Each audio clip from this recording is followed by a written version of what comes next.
What has happened to Barca? We have been embarrassed in two consecutive matches. First against PSG and most recently against Sevilla. From dominating Europe last season to being a disjointed mess right now. Are Hansi Flick's tactics out of touch? Or is there something wrong with the team? Let's break it down. Hansi Flick's tactics are based on three main principles. First is verticality, meaning forward progression and making direct line breaking passes. Second is a high defensive line, meaning the length of the pitch is reduced by half so that the team is more compact and gives the opposition lesser time on the ball and lesser space to work with. And lastly, but most importantly, an intense counter press. Starting from the striker to the last man in defense, everyone has to aggressively press to make sure that you win the ball high up the pitch and launch counters from there. These are high risk but high reward strategies, but only if executed correctly. Let's take a look at how Barca used to set up last season. As you can see, Barca used to set up in a 4-2-3-1. And for us during the build-up, the most important playmakers were Inigo and Kubasi, who used to play line-breaking passes through the first line of press of the opposition so that our fullbacks, our midfielders and our forwards can get the ball much deeper in the attacking third of the play.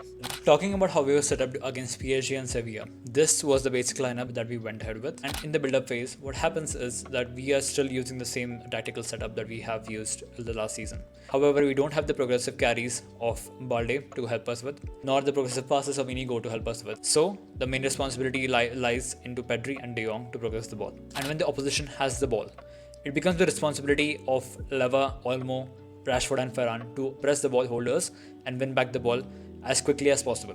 That is how we launch the counters. Since Leva is about 37 years of age, he can't really press that high up the pitch. Then it becomes Olmo's responsibility, or whoever is the number 10, to press the markers, whoever has the ball over here. This is very, very important for our press to actually work well. And this is what Fermin does really, really well in this system. But what we have seen here in these two matches is nothing short of shambolic. The press is genuinely non-existent, which means we really can't win the ball high up the pitch. If any of the other players slack off, this entire press falls apart. Instead, the opposition is able to progress the ball much more quickly and with a lot of ease. And with the absence of Fermin, Olmo has to press the midfielders because without it, it's just a two-man midfield with Pedri and De Jong doing most of the work. You can just see how exhausted Pedri and De Jong are at the end of the match because Olmo is just not doing anything. And without the intensity which Rafinha and Fermin offer us to win the ball high up the pitch, this system does not work. And I would like to show you something.